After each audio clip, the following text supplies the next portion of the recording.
yet again. How I hope you might enjoy the video. I updated the not because it didn't work the time, but because my controller accidentally broke, and I don't know if that might be because I didn't buy a good brand this time, or maybe my EP is too high and mighty for a video game software. I have no idea.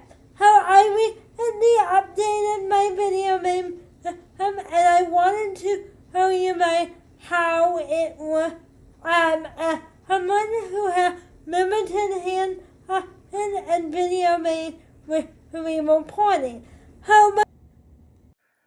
Everything starts with the Xbox Adaptive Controller. This is the heart of my entire setup. Unlike a traditional controller, the Xbox Adaptive Controller is designed to connect external buttons, switches, and joysticks, allowing you to build a controller around your own abilities.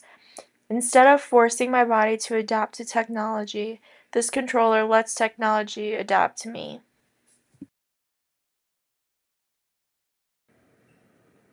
Across the front of my setup, I have Logitech Adaptive Gaming buttons in a variety of sizes, small, medium, and large. I choose different sizes based on how often I use each command and what's easiest for me to press. One of my favorite accessibility modifications isn't high-tech at all. I used my Cricut to create vinyl labels that match the original Xbox controller buttons. Every button is labeled with A, B, X, Y, the bumpers, and other controls. It makes learning the setup much easier, helps anyone assisting me understand it, and gives me a quick visual reference while I'm gaming. Accessibility isn't always about expensive technology. Sometimes it's about making something easier to understand. Now let's get to what most people ask about, my joysticks. For movement and camera control, I use adaptive joysticks from an Etsy shop.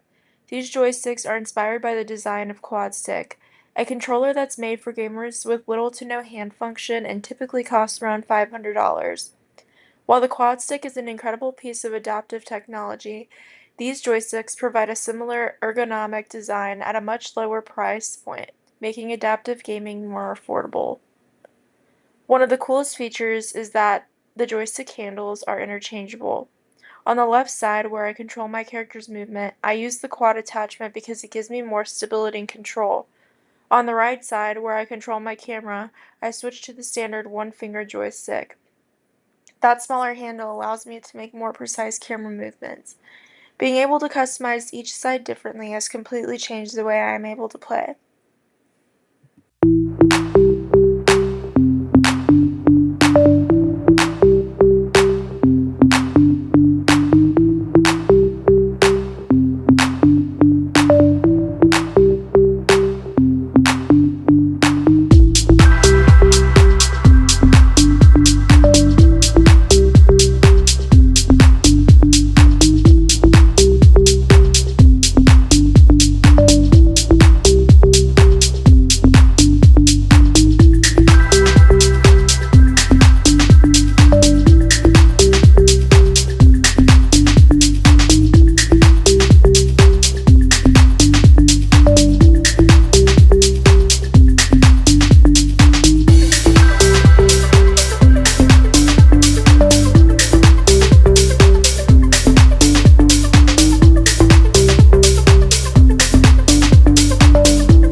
Of course, having adaptive equipment is only part of the equation. Over time, I've also had to adapt the way I play Fortnite. As soon as I land in a match, I'm not just looking for any weapon. My priority is finding shotguns. A lot of people assume that's because they're powerful, but for me it's actually about accessibility. Shotguns have a much larger viewfinder than the pistol you start with or many of the other weapons you find around the map. That larger viewpoint gives me a much better visual target to track, making it easier for me to line up my shots. Once I find the shotguns I want, I immediately organize my inventory. I place similar weapons next to each other so I don't have to waste precious time cycling through different guns during a fight. Since I play with essentially one hand, every extra movement, every extra button press matters. If I can reduce the amount of time I spend switching weapons, I can spend more time focusing on the game itself. That's one of the biggest lessons I've learned through adaptive gaming. Sometimes accessibility isn't changing the game, it's changing your strategy.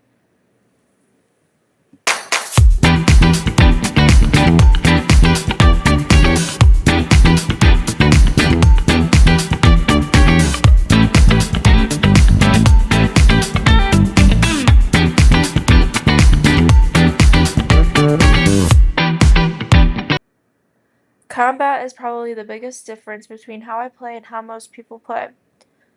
Most players are constantly aiming, shooting, and making large camera movements all at the same time. I can't really do that because my right hand is responsible for both my camera movement and my shoot button. Every time I press shoot, I'm also using the same hand to control where I'm looking. Because of that, I've developed a completely different strategy. Instead of chasing every player I hear, I slow things down. If I hear footsteps nearby, I'll stay in the same general area and listen carefully until I can figure out exactly where that player is. Once I've located them, I focus on getting my viewfinder locked onto them before I start shooting. After that, it's all about movement. Rather than making huge camera adjustments, I make small micro movements while continuing to fire. If the other player jumps, moves to the side, or changes direction, I follow them with tiny adjustments instead of trying to flick my camera across the screen. My character moves closer while my camera makes those small corrections, allowing me to stay on target as much as possible. It's definitely a different style of gameplay, but it's one that works for me.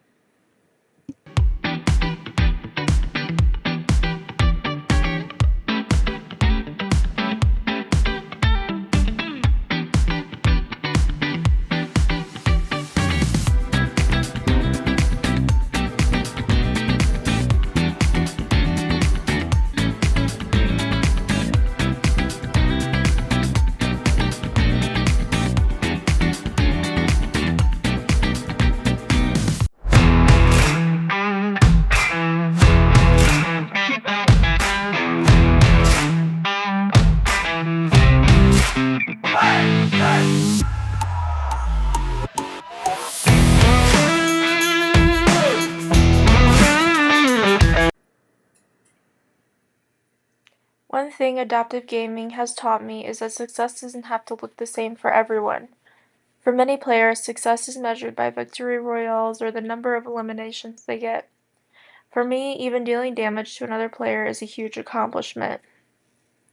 Every hit confirms that my setup is working, my strategy is improving, and all the time I've spent practicing is paying off. That's what I hope people take away from this video. Adaptive gaming isn't about making games easier, it's about removing unnecessary barriers so disabled gamers have the opportunity to play, compete, and enjoy the experience in their own way.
will probably continue to evolve as new adaptive technology becomes available, and I'll continue finding new strategies that work for me. But if this video shows just one person that gaming is still possible after a disability, or gives someone an idea they can use on their own setup, then it's done exactly what I'd hope it would do. If you enjoyed this setup tour, be sure to subscribe because I share videos all about adaptive gaming, accessibility technology, disability advocacy, and finding creative ways to make everyday activities more inclusive. Thanks so much for watching, and I'll see you in the next video.